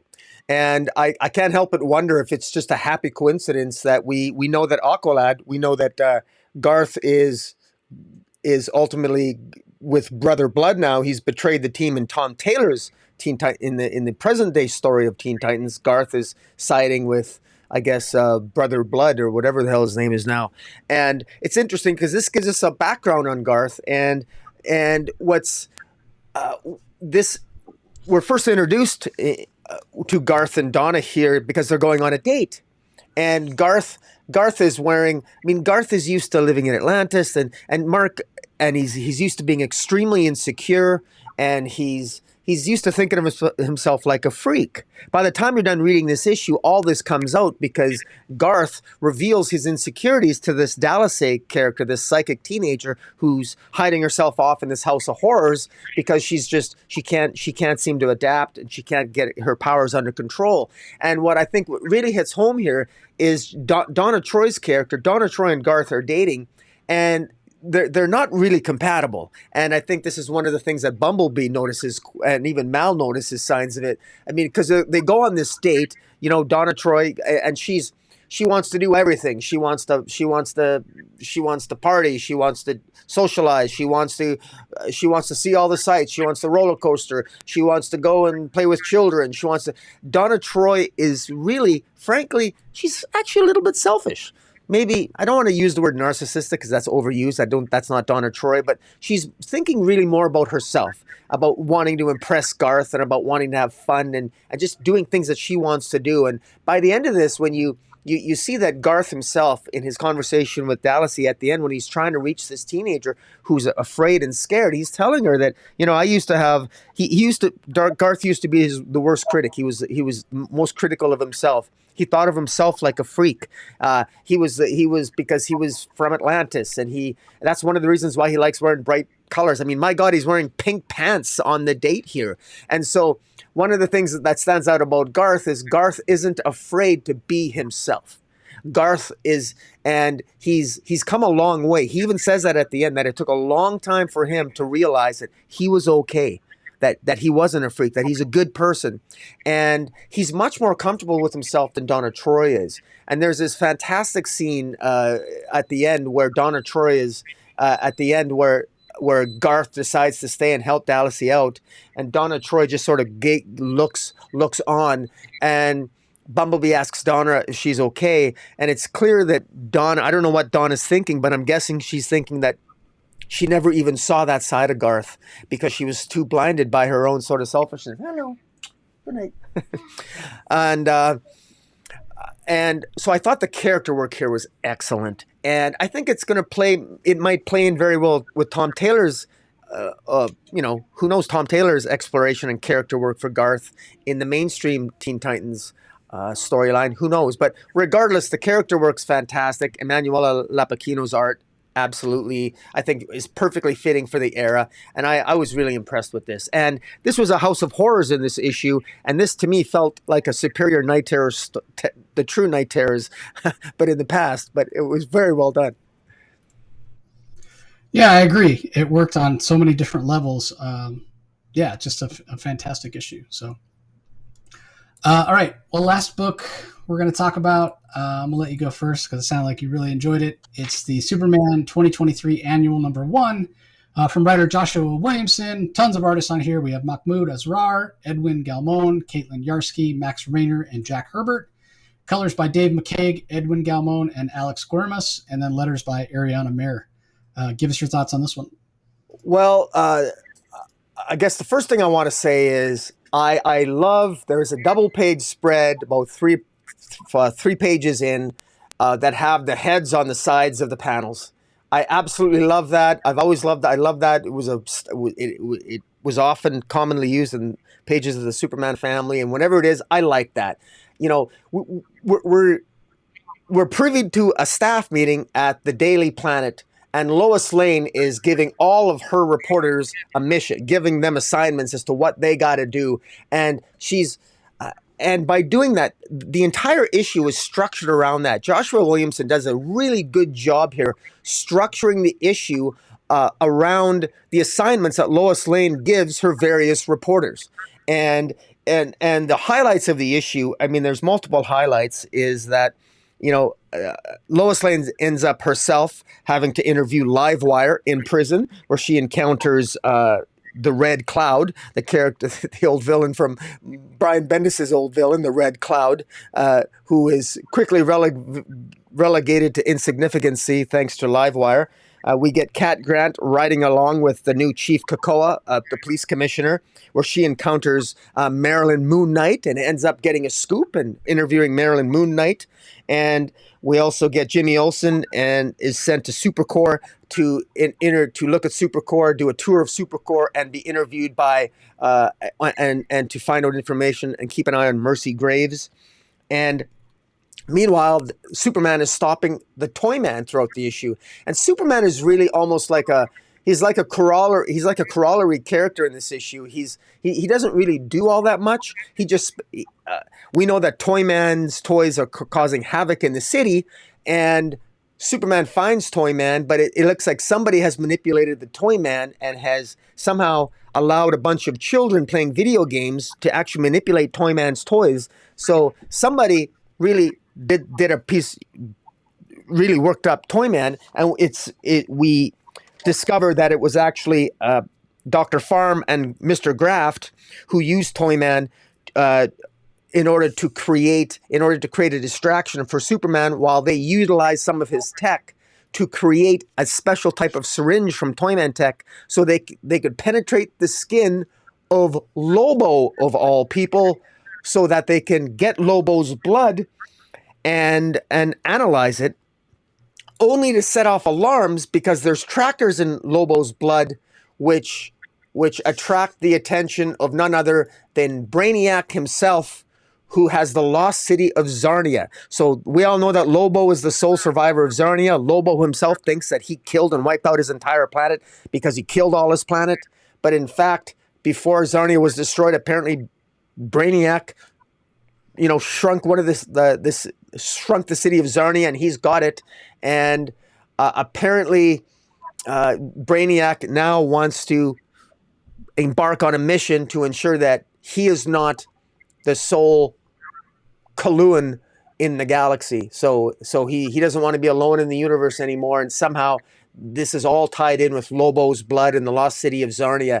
And so much happens here, so much great character work. I particularly liked Catherine Grant. Catherine Grant was given the assignment to speak to essentially ride along with Chief Kakoa, and she ends up talking to Marilyn Moon Knight, talking about how, Marilyn Moon Knight gives us some hints as to her past, because Marilyn Moon Knight was never comfortable in Metropolis. She never really felt safe in Metropolis, is what Marilyn Moon Knight said. And then Cat Grant shares, of course, that she herself, Catherine Grant, lost her son, died at the hands of Toyman. So Catherine Grant knows what it's like to blame a city for profound loss. And so really good character work there. The dialogue was great. The art was fantastic. We got multiple artists here, from Mahmoud Asrar, Edward Galmon, Caitlin Yarsky, and Max Rayner, and Jack Herbert. And what's great about it is the individual assignments that it shows these reporters going to, including Jimmy at Supercorps. We got a different artist for all of it, and it just works really, really well. There's some great visual homages to Christopher Reeve, and just, a great action sequence between Livewire and the Red Cloud. The Red Cloud, it was a nice of Williamson to tribute one of Bendis' characters, the Red Cloud, where she was part of that invisible mafia, hated Lois Lane. Great battle between Livewire and Red Cloud. I thought that was well done. That was in the prison. And again, this felt like a regular issue of Superman to me. This is what I think annuals should be. I like this, that they actually tie in specifically to the ongoing story, and this works really well. There are other moments here, fantastically drawn. This, with Danger Street, it was between this and Danger Street for my pick of the week. I won't say which one I picked until we get to the end, but I really, really love this. Joshua Williamson, man, a spectacular job. And we got an interesting little twist on Parasite, but maybe I'll let you talk about that if you're so inclined. So what do you think of the issue? Yeah, I enjoyed it as well. Parasite, he finds out that he didn't absorb all the little pieces of himself that we saw in the second issue. We know he was charged up by Dr. Pharma and Graft and started absorbing all the energy in Metropolis, including people's life energy, and People were sort of turning into zombies, and it was a big deal. So yeah, I mean, this was really great. Really enjoyed it. Um, Joshua Williamson, like you said, is doing a great job. It's funny you mentioned, okay, this is what a Superman issue feels like. This is what the Superman books used to feel like back in the days of the Triangle era, right? Where you had a big supporting cast and you had a lot of things going on, and you only had to wait a week between issues. And yeah, that's what this stuff used to feel like. And it's been a long time since it's felt like that. First of all, you don't have, Superman books coming out every week anymore. Or if you do, some of them are limited series and don't tie in together and that sort of thing. So yeah, and you're right to make the comparison with Danger Street as well, because just like Danger Street, where there's a lot going on the stories, everything jumping around, you have to have read what's come before. This felt the same way, right? There's a part of me that says, well, it's an annual, it should be new reader friendly. It's 36 pages or whatever. So sometimes you're going to have new people that jump on, and people are less inclined to jump on in the middle of something, like they used to back in the day. That being said, it's just not always feasible to do it that way. Would I like it if this was a little more new reader friendly? Well, yeah, of course I would. But again, that's not always feasible. So I thought this was fantastic. It was a ton of fun. I had a hard time picking what was my favorite. I really enjoyed seeing Lois sort of team up with Livewire. I think Livewire is an underutilized character. I hope that Joshua Williamson uses her a bit more going forward. It seems like maybe that's going to be the case. You and I both love the idea of Jimmy and Silver Banshee dating. I talked to Josh about that at San Diego Comic-Con. He loves that relationship as well. We're going to get more of that. So looking forward to that. That's mentioned here, if not specifically called out. Marilyn Moonlight. I think you were saying Moon Knight, but it's Moonlight. Sorry. She's a fantastic character. Great visual from Jamal Campbell. He doesn't draw her here, but he did the design. It's Jack Herbert who does those pages. I recognize his style anywhere. The art is fantastic throughout. But if I had to pick, some specific pages that I love the most, it is those Marilyn Moonlight pages with Cat Grant, because I just love Jack Herbert's art. His art is just so fantastic. So that's great as well. So there's just so much to like here. I can point to any number of things that I absolutely loved. There's just so much. There's just so much. I want to add, we have to add that Perry White is running for mayor, and Lois Lane discovers that Perry White buried a lot of the stories, that Perry White was well aware that Lex Luthor was in fact a hero in his early years in Metropolis, but Perry White buried all those stories that would have made Lex Luthor portrayed as a hero. So why did Perry White? What deal did Perry have with did Perry White have with Lex Luthor? Why did he bury those stories? So it's more interesting questions, more intrigue, and is it related? Will it come back to haunt Perry White now that he's running for mayor? So it's interesting. Yeah, there's so much to love in this issue. Absolutely fantastic. I think I've said this many times in the recent past. I can't remember the last time I enjoyed Super like on this level. Like, just every one of them is just absolutely fantastic. So yeah, really, really enjoying it. So let me pull up the collected editions, let you guys all know what you need to be on the lookout for this week in terms of collected editions from DC. There's quite a few of them out this week. So let me just get it in front of me. Let's see, and then hardcovers and trade paperbacks. All right, so we have Batman Volume 3 Ghost Stories, and that's collecting Batman 101 through 105 and Detective 1027 and Batman Annual 5. So those are all James Tynion stories. Guillaume March on the art. We've got Batman Wayne Family Adventures Volume 1. Imprint, that's the Webtoons series. We've got Batman Detective Comics by Peter J. Tomasi. Omnibus hardcover, that's the run he started with Brad Walker on art. Lazarus Planet hardcover, which collects the Lazarus Planet Alpha and Omega issues, as well as all the one-shots and anthologies. Your mileage may vary, but I would say you can probably skip that. It was not the best event. And then we've got Vixen NYC Volume 1 trade paperback, which is also a webtoon for DC Comics, which collects the first 9 digital issues of that. So not heavy on Batman in the hardcovers this week for once, but there's some good stuff for sure. All right, Rocky, moment of truth. What is your book of the week? Well, I I could cheat because one story is sort of out of continuity and one isn't. I love Superman. I really do. I don't even know if it's legal for us to do a tie for pick of the week because Danger Street and Superman, I really absolutely loved both of them. I it's a really really hard choice for me. It's really hard, but I think because you're probably gonna. I hope you pick Superman because I'll pick Danger Street, hoping you'll pick Superman. Yeah, I'm picking Superman Annual as well. There was no doubt for me. Danger Street was really, really good. Don't get me wrong. Uh, Superman, he's my favorite. He's my favorite character. So yeah, even if you pick Superman Annual, I was going to pick it too. But I mean, it barely ekes out, right? Like, so say Superman Annual, like on a scale of 1 to 10, I give it a 9.5. It's nearly a perfect comic. yeah, I give Danger Street like a 9. I mean, or 9.25 even. Like, it's really yeah, close. yeah, Yeah, so they're both really deserving. And yeah, again, night terrors might not always be, doing it for us in terms of, hey, we just absolutely love it. But yeah, DC's firing on a lot of cylinders on plenty of their other books.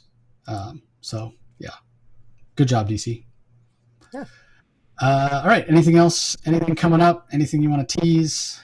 No, not in particular. I'm just too busy at work, so I'll just it's hard enough for me to catch up on this DC stuff, and but I'm looking forward to the end of Night Terrors. So that's what I'm looking forward to. But what about you? You got any interviews coming up or anything like that? Because I know I've been listening to your interviews from out of San Diego Comic Con. There's because I listened to the Jay Mateus one. Just this. Yeah, I had JM on and Todd Knock. Really encourage you guys to go and check that one out, especially if you're fans of Magneto. Which who's not? Who doesn't love Magneto? He's such a fascinating character, and those guys really enjoy Magneto. They're as much fans as they are, creators, especially Todd Knock and that era of New Mutants when Magneto was training the New Mutants when Charles, I can't remember where he was at that point. He was off in space with Lilandra, getting his legs fixed for the millionth time. And Magneto was trying to be a good guy. So, yeah, I had them on to talk about it. They were really excited. It's really interesting if you haven't read that first issue of Magneto. They go back to the earliest appearance of Magneto in X-Men #1 and shed some light on some things Magneto's doing that gives some context to the character that have never been there before, which is just super fascinating to me. So yeah, I encourage you guys to all go and listen to that. And then yeah, I had Joanne Starrer on at San Diego Comic Con to talk about her upcoming Fire and Ice series. That's super exciting. So that was great. Also talked to her and her. I don't know if they're married, but anyway, her boyfriend or her partner, Kari Randolph, who a lot of people know from his artwork on Excellence. Well, they have a series called Sirens of the City from Boom that's set in 1980s New York City, and it's just it's fantastic. Some of the best work I've ever seen Kari do. It's black and white art with splashes of color. It's super detailed and impactful and what have you. So yeah, so tons of interviews from San Diego. They're all out now, as well as like you said, the one I did with JM and Todd. So that was a lot of fun. I have more stuff coming.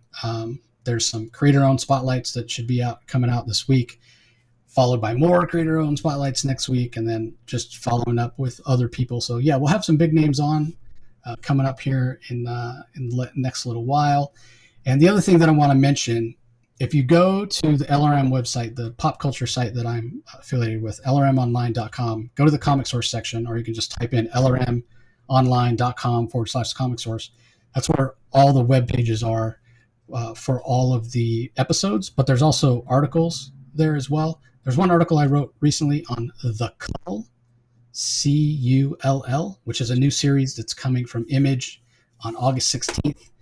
so in a little over a week. It's written by Kelly Thompson. I've only read the first issue, but the art by Matea de Luis is amazing, gorgeous. I can't give enough superlatives. One of my favorite things that Kelly's ever done. It is so good. You do not want to miss this series. I could see this being the next Something is Killing the Children, right? So it's too late to pre-order in terms of getting ahead of FOC, but you need to it comes out next week. You go to your comic shop this week, you better tell your retailer, hey, I need a copy of this because it's that good. But if you go to that website and go to that article, you literally can go and see a timeline that I created with everything we know about the series so far, every bit of teaser art. There's a trailer on there. You can see Matea's art where he digitally painted things on YouTube, see how amazing his artwork is. It's like I cannot recommend this series highly enough. If I only got to read one comic for the rest of the year, it would be this comic. That's how excited I am about it. So go and check it out. It's called The Cull. I'm super excited about it. I want to get as many people reading it as possible. It's going to be up there with like No One and World Tree for me because it's just that good. So be sure and check that out. So that's going to do it for this episode, everybody. Thanks for joining as always. Don't forget to head over to YouTube if you're listening to the audio only. Subscribe to Rocky's channel. Do a search for Comic Space Boom, ! Ring the notification bell. Leave comments. We'd love to see comments and start discussions in the comment section. But subscribe so you don't miss any of the other content that comes out. Conversely, if you check us out on YouTube or you stumbled across us on YouTube and you want to listen to those other interviews from San Diego Comic-Con and other past interviews and future interviews on the podcast, audio only, just go to wherever you get your podcasts and do a search for the Comic Source and subscribe. So that's going to do it for this episode. We appreciate you joining us as always, and we will talk to you next time. Catch you later.